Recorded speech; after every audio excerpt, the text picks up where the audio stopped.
Fala galera, Carla Bernardo, tô aqui para compartilhar com você o meu devocional diário e te provar que uma xícara de chá e 15 minutos de estudo bíblico podem transformar a sua vida. Livro de Lucas, capítulo 21, versículos de 5 a 38, o sinal do fim dos tempos. Esse texto é bem longo e bem complexo, então o vídeo de hoje vai ser um pouco diferente dos outros, que eu procuro sempre fazer os vídeos mais curtos, né? Mas quando o texto exige, a gente faz um vídeo maiorzinho. Então, você que chegou agora, se você encontrou o canal a partir desse vídeo aqui, saiba que os outros vídeos são menores. E você que está acompanhando desde o começo, que está seguindo a playlist aqui, lendo tudo, hoje ao invés de fazer uma dose de café, faça duas, faça um café mais longo, um chá um pouquinho maior e vamos comigo, que tem bastante coisa interessante sobre o reino de Deus para a gente ver aqui. O texto anterior a esse, Lucas 21, de 1 a 4, fala sobre a oferta da viúva que foi trazida dentro do templo, né, no templo. Então, esse texto aqui é uma continuação. É a mesma situação, ali é o mesmo contexto. Eles ainda estão lá no templo. Então, por isso ele vai começar desse jeito aqui, ó. Alguns dos seus discípulos, seus quem? Discípulos de Jesus, né? Veja, D minúsculo.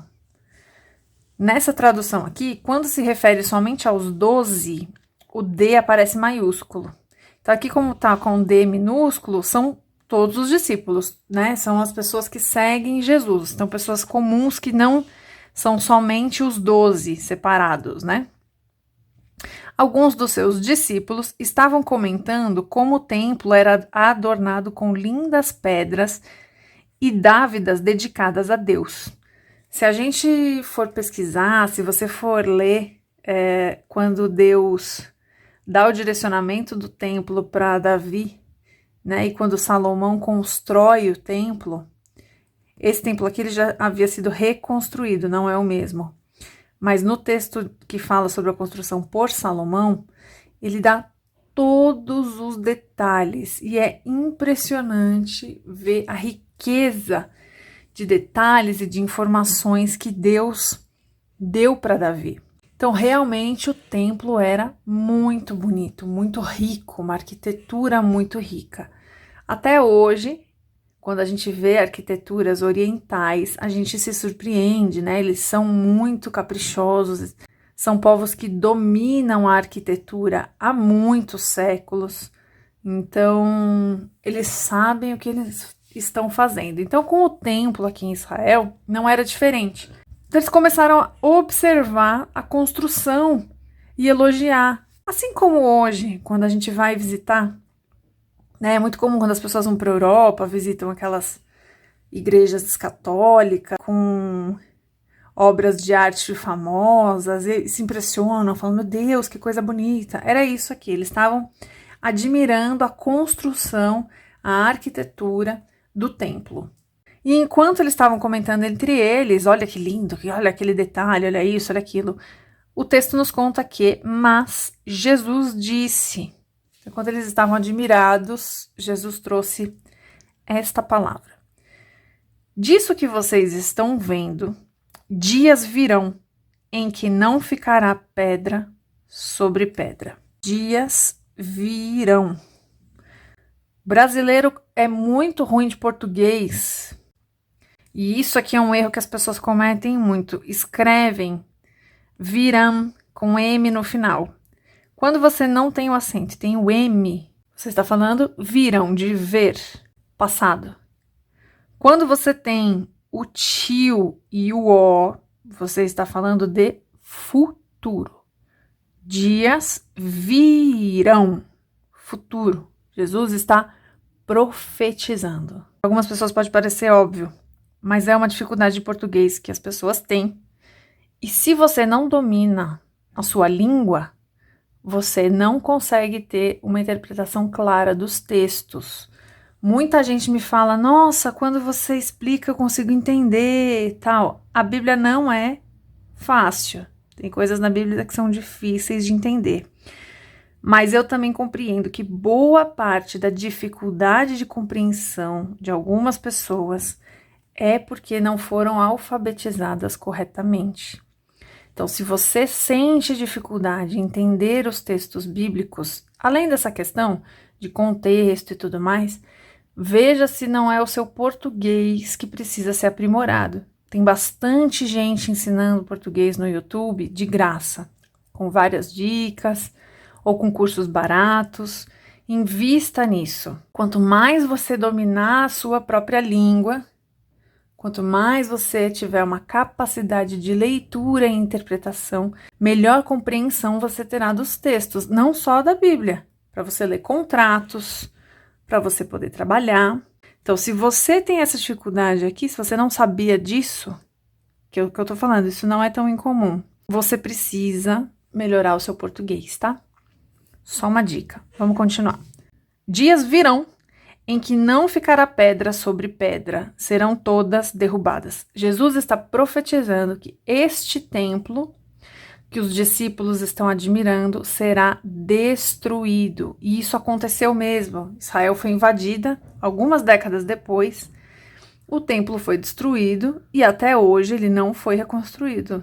2000 anos se passaram e o templo está destruído. Olha o versículo 7. Mestre, M maiúsculo, então é Jesus.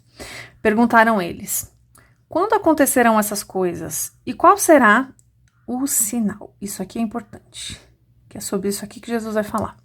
Quando isso vai acontecer? Quando o templo vai ser derrubado? E qual será o sinal de que elas estão prestes a acontecer? Ou seja, quando vai acontecer e como que a gente faz para saber que está para acontecer? Olha que pergunta inteligente a deles. Gosto muito. Versículo 8. Ele respondeu: cuidado para não serem enganados. Ou seja, nessa de vocês quererem saber quando vai ser, como vai aparecer um monte de gente enganando vocês. Você fica indo atrás de um monte de gente que fica falando de apocalipse, um monte de abobrinha, cuidado. Pois muitos virão em meu nome dizendo, sou eu, e o tempo está próximo. Não os sigam. Jesus já está nos alertando sobre falsos profetas, sobre pessoas que virão em nome dele e que não têm nenhum tipo de relacionamento com ele. Não se deixe levar nem guiar por líderes religiosos, por profetas, por coaches e etc. Olha o versículo 9. Quando ouvirem falar de guerras e rebeliões, não tenham medo. Rebelião aqui, eu acredito, eu entendo, tá? Talvez seja a tradução, talvez no original não seja isso, mas por essa tradução eu entendo que a rebelião seja movimentos contra o governo, né? Guerras entre países, rebeliões internas dentro do próprio país, né? O povo contra o governo. Não tenham medo. É necessário, em alguns textos na Bíblia, isso aqui aparece. Assim como o texto da mulher samaritana, ele nos conta que era necessário que Jesus passasse por Samaria. E aí a gente vê lá que ele encontra a mulher samaritana e acontece todo aquele desenrolar da história que a gente sabe. Aqui ele está dizendo, é necessário que primeiro aconteçam essas coisas, mas o fim não virá imediatamente. Ou seja, nos últimos 2000 anos tivemos muitas guerras e rebeliões. E isso é necessário para que Jesus volte. Então aqui eu vou fazer um parênteses, um ponto de vista meu, que eu acho importante a gente refletir. A gente vê muita gente poderosa, político, dizendo que quer e que vai promover a paz mundial, a paz entre os povos. E apesar de parecer algo bonito e legítimo, se você conhece a Bíblia, você sabe que isso não é possível, porque Deus está dizendo que é necessário que haja guerras e rebeliões antes que ele volte. E olha só o que ele nos conta. Não virá imediatamente. Eu acho engraçado que toda vez que estoura uma guerra, o pessoal começa. É essa que é a Terceira Guerra Mundial. É o Apocalipse. Agora é o fim dos tempos. Toda vez. Foi assim com as Torres Gêmeas, Estados Unidos contra Osama Bin Laden. Tem sido assim agora com Ucrânia e Rússia. E olha o que Jesus diz. O fim não virá imediatamente. Então não é com a guerra que o fim vai acontecer. Elas são parte do caminho, do processo. Então lhes disse. Aí olha o que ele começa a contar aqui sobre os sinais, que foi o que eles pediram. O sinal de que isso está para acontecer. Nação se levantará contra nação e reino contra reino. Isso a gente tem visto desde a época de Jesus. Isso já acontece. O que tem acontecido? O espaço de tempo tem ficado menor. Se você já passou dos 30, você certamente tem essa percepção de que o tempo entre uma guerra e outra está encurtando. Haverá grandes terremotos, fomes e pestes em vários lugares e acontecimentos terríveis e grandes sinais provenientes do céu. Tudo isso aqui que Jesus está falando já acontece, mas como eu disse, a impressão que dá é que a distância entre um evento e outro, ela está se encurtando. Parece que eles têm sido mais recorrentes. Isso aqui é um pedaço do texto que poucas pessoas dão atenção. E tem muito pastor que é mais cético, enfim, e pula essa parte. Grandes sinais provenientes do céu. Quando a gente vai lá para Gênesis, quando ele está falando da criação, ele diz que Deus criou os astros para nos darem orientações. O maior durante o dia, o sol, né? O menor durante a noite, a lua e as estrelas. Então, gente, essas coisas estão no céu não é à toa. O que nos dá os sinais das estações, da mudança de tempo, do dia e da noite? O que conta o nosso tempo? São os astros que estão no céu. Então, Jesus está falando aqui que na terra, terremoto, fome, peste, guerra, coisas terríveis. E no céu, sinais. Então, a gente tem visto, por exemplo, lua de sangue, que é quando a lua fica vermelha, aquele evento que acontece, a lua fica vermelha, tem também se tornado mais recorrente. Eclipse, meteoro, enfim. Esses eventos parecem estar mais próximos um do outro, acontecendo com mais recorrência. Às vezes um evento que... Agora é só um exemplo, tá? Mas, de repente, um evento que acontecia no céu a cada 100 anos... A gente está tendo caso de o mesmo evento acontecer dentro de 10 anos. Então, essas coisas estão se acelerando. Aí o negócio começa a ficar estreito para o nosso lado. Olha o que Jesus diz. Mas antes de tudo isso, então antes que venham esses sinais do céu e tudo mais, prenderão e perseguirão vocês. Quem são vocês? Os discípulos. Todos os daquela época, os do século passado e os de hoje. Somos nós. Antes que o fim dos tempos venha, seremos presos e perseguidos. Então eles os entregarão às sinagogas e prisões. Gente, se você só se informa por canais de notícia, de TV aberta, nacionais, você está bem desinformado. Eu sugiro que você comece a pesquisar na internet, a ver o que tem sido feito com os cristãos ao redor do mundo. Nós somos muito perseguidos em diversos países. Hoje, a religião mais perseguida, que tem mais pessoas mortas e presas, é o cristianismo. Aqui a gente ouve muito um discurso de que o cristianismo é opressor, e que, né, os cristãos fazem mal para a sociedade, mas a realidade que está chegando aqui, não chegou ainda, mas está perto de chegar, e que já existe em muitos países do mundo, é que o cristão não tem vez, tá? Ele é preso, perseguido e morto. Tem ocorrido muito na Índia, incêndio em igrejas, incêndio de casas de cristãos, assassinato de cristãos. Há pouco tempo atrás, um ano acho, uma moça indiana foi morta, queimada viva por ser cristã. Afeganistão, Talibã voltou a tomar conta do país estão perseguindo, matando, prendendo. Em muitos países islâmicos radicais, onde existem esses grupos mais radicais, meninas cristãs, adolescentes, crianças são sequestradas, forçadas a se converter ao Islã, forçadas a se casarem com homens muito mais velhos do que elas, porque assim eles dizem que elas serão purificadas do pecado de seguirem outra religião. Isso quando elas não são estupradas e mortas. Então, assim, existe isso no mundo. Não fique alienado assistindo certas redes de televisão, tá? Pesquise, procure. Eu vou deixar aqui na tela o arroba de uma instituição muito séria que faz trabalho missionário nesses países onde a igreja é perseguida. E aí entra lá no Instagram deles depois que acabar esse vídeo, vai conhecer o trabalho, vai se informar melhor, entender, porque eles são nossos irmãos, nós somos corpo. Se lá eles estão passando por isso, aqui a gente também deveria sentir, a gente também deveria sofrer.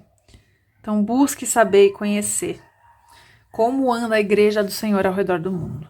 Então eles os entregarão às sinagogas e prisões, e vocês serão levados à presença de reis e governadores, tudo por causa do meu nome. Antes do fim dos tempos, então, entregarão às sinagogas, ou seja, aos religiosos, às prisões, e serão levados aos políticos, governadores, juízes, por causa do meu nome. Aí, olha o que Jesus... Quando você começa a ouvir isso, já dá um desespero, né? Você fala, meu Deus do céu. Mas olha o que Jesus nos diz. Será para vocês uma oportunidade de dar testemunho. O que Jesus está nos ensinando? Que a perseguição, que só de pensar nela dá arrepio, parece que é algo terrível, é uma oportunidade. Não é no momento bom que a gente dá os nossos melhores testemunhos, é no momento em que nós estamos dentro da panela de pressão. É isso aqui. Que essa palavra desça no seu e no meu coração, que ela fique gravada, para que a gente nunca se esqueça disso na hora que estiver sendo perseguida. Que a gente se livre do espírito do mimimi, da choradeira, de falar com Deus e querer vingança. Hoje em dia, a igreja está muito humanizada, muito centrada no homem, e os nossos louvores falam muito sobre vingança, sobre Deus devolver aquilo que nos fizeram, mas Jesus está dizendo aqui que a gente tem que aceitar isso com alegria, porque é a nossa chance de dar um bom testemunho. Mas convençam-se de uma vez de que não devem preocupar-se com o que dirão para se defender. Isso aqui é muito importante. Pouco se fala sobre isso. Quando você for preso, perseguido, colocado em uma situação de perigo por causa do nome de Jesus, olha a orientação que ele dá. Não fique preocupado pensando em como você vai se defender. Por exemplo, você foi levado diante de um juiz. E você fica, meu Deus, o que eu vou falar? Vou mentir? Não vou mentir? Se eu falar isso, vai acontecer isso. Se eu falar aquilo, vai acontecer aquilo. Jesus diz, não se preocupe, pois eu lhes darei palavras e sabedoria a que nenhum dos seus adversários seja capaz de resistir ou contradizer. Toda vez que a gente vê Jesus sendo questionado na Bíblia, ele dá respostas incríveis, que deixam os religiosos, todo mundo sem resposta. Ele está dizendo aqui que quando você for preso por causa do nome dele e levado para interrogatório, ele vai responder por você, ele vai te dar a palavra naquele momento, para que ninguém possa resistir ou contradizer. O que Jesus fazia aqui com os religiosos, ele vai nos dar autoridade. Ele vai nos revestir do Espírito para que a gente faça isso. Você estava achando que o texto estava difícil? Você estava achando que o que Jesus estava dizendo estava difícil? Olha isso aqui, vai ficar mais. 16. Vocês serão traídos até por pais, irmãos, parentes e amigos, e eles entregarão alguns de vocês à morte. Gente, isso já acontece muito nesses países que eu falei, países islâmicos. Abandonar a religião islâmica para seguir o cristianismo é considerado uma alta traição, que deve ser paga com a vida.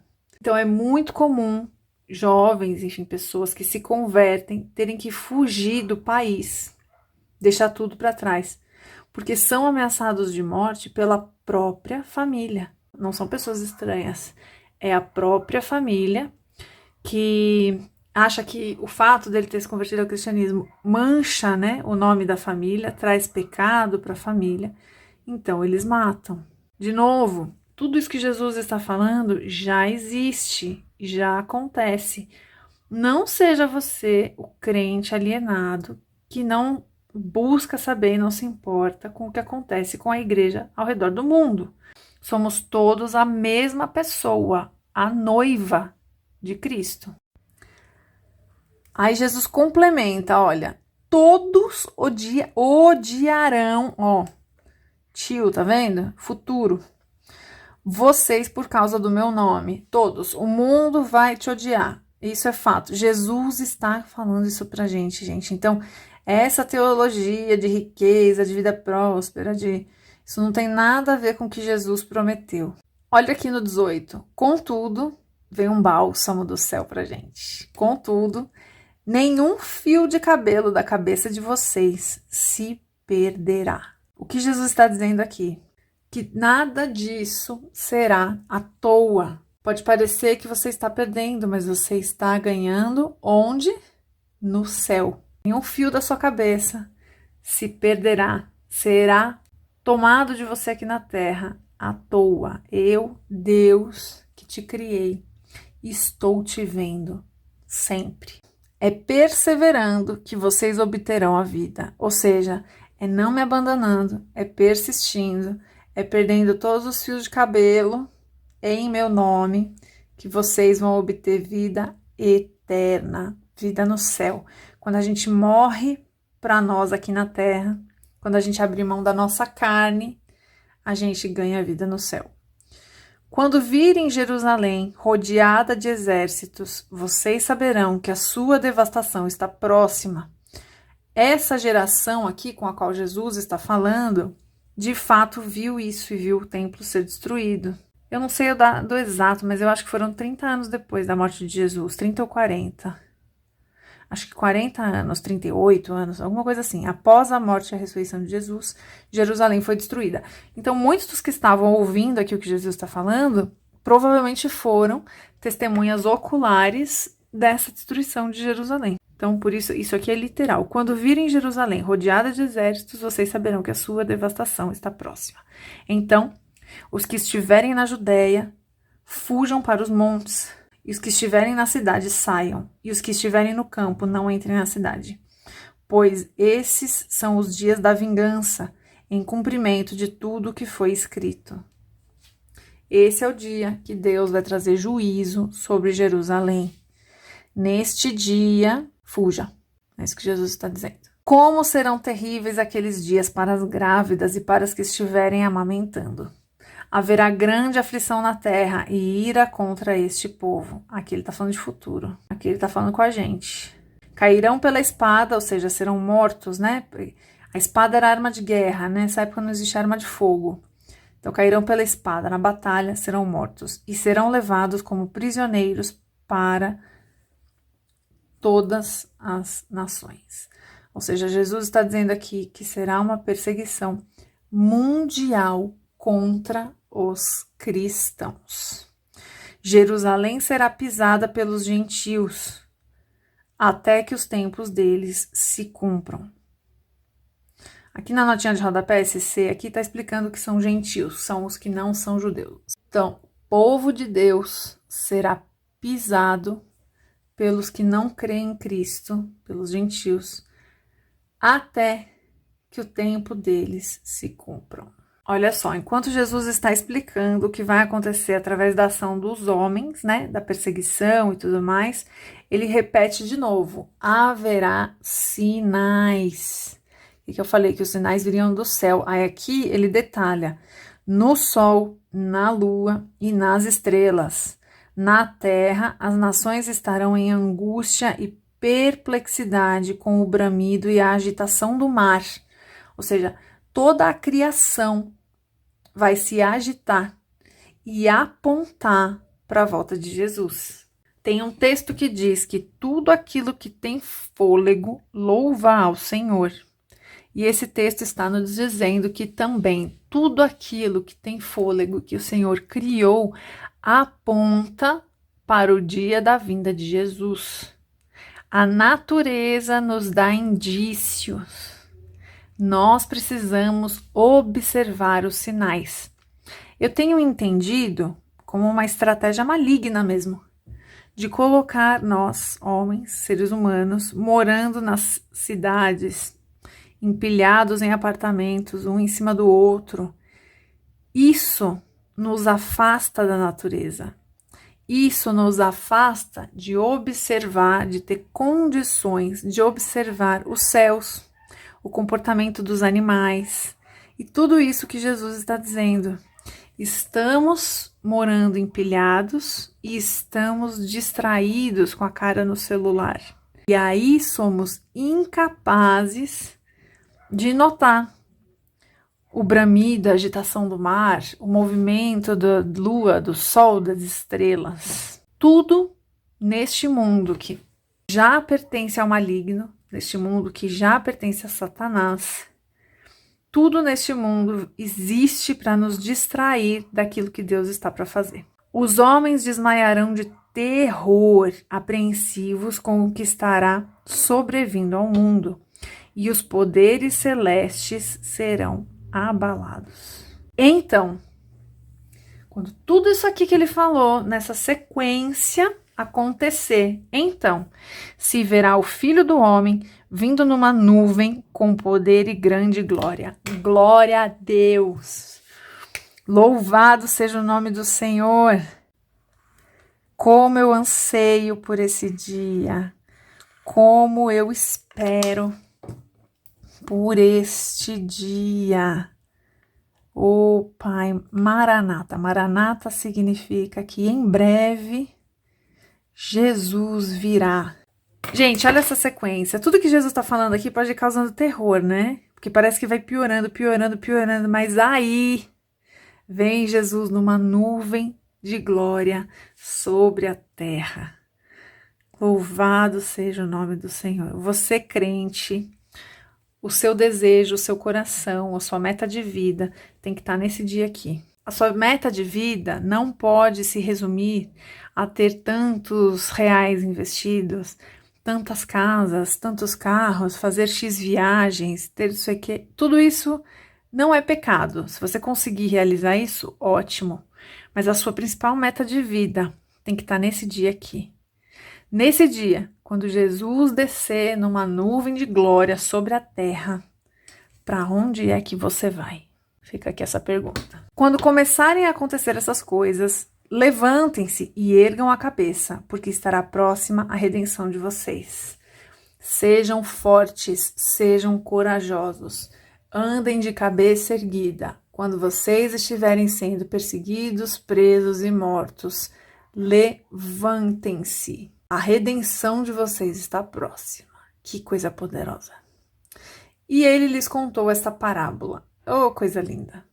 Jesus fala tudo isso, literalmente, ele está explicando exatamente como vai acontecer. Mas aí ele vem com um bônus, ele traz a parábola, porque a parábola é sempre uma historinha fácil, uma historinha simples, para conseguir entender coisas complexas que ele está ensinando a respeito do reino. Observem a figueira e todas as árvores. Quando elas brotam, vocês mesmos percebem e sabem que o verão está próximo. Ou seja, quando você observa a natureza, você identifica as estações, é isso que ele está dizendo. Assim também, quando virem estas coisas, que coisas? Tudo isso que ele explicou que vai acontecer. A perseguição, o movimento do mar, o movimento do sol. Todas essas coisas, saibam que o reino de Deus está próximo. Eu asseguro que não passará esta geração até que todas essas coisas aconteçam. O céu e a terra passarão, ou seja, o mundo como a gente conhece vai deixar de existir um dia. Mas as minhas palavras jamais passarão. A palavra do Senhor permanece para todo o sempre. Tenham cuidado para não sobrecarregar o coração de vocês de libertinagem, bebedeira e ansiedades da vida. E aquele dia venha sobre vocês inesperadamente. O que eu falei? Estamos distraídos. É muito Instagram, é muito Facebook, é muita discussão religiosa que não leva a lugar nenhum. Se pode tatuar, qual tem que ser o tamanho do cabelo, se pode usar calça ou saia. Estamos embriagados de assuntos inúteis. Estamos ansiosos. Nunca tivemos tantos crentes obesos. Bota um reparo na sua igreja no peso dos nossos irmãos. Por que estamos obesos? Porque somos crentes ansiosos. Estamos descontando a nossa ansiedade na comida, ao invés de buscar ao Senhor. Não estejam assim, é o que Jesus está dizendo, porque vocês podem ser pegos desprevenidos. 35. Porque ele virá sobre todos os que vivem na face de toda a terra. Alguém vai escapar desse dia? De jeito nenhum. Jesus vai voltar para todo mundo. Para quem crê que ele existiu, para quem crê que ele é filho de Deus e para quem não crê. Para quem escolheu ter uma vida aos pés dele, caminhar com ele, e para quem rejeitou. Ele virá sobre todos os que vivem na terra.